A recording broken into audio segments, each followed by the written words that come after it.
you're going to have a busy 6 weeks. Merkel's expected to win by 15 points. That's what the polls say at the moment. Is this really just a confirmation of her fourth term?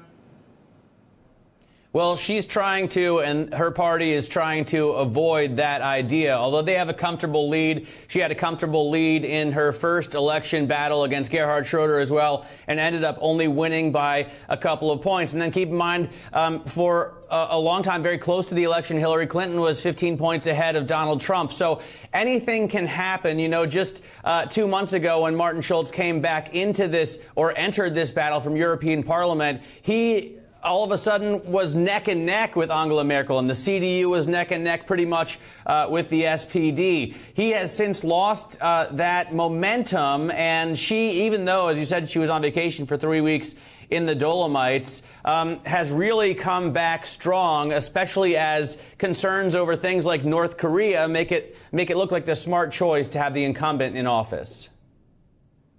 And look, even if she does win the election, the coalitions, they're a fairly important part of German politics, aren't they? Do we know how they will actually look, how they might stack up? Well, you are right to focus in on that as really the most important issue here.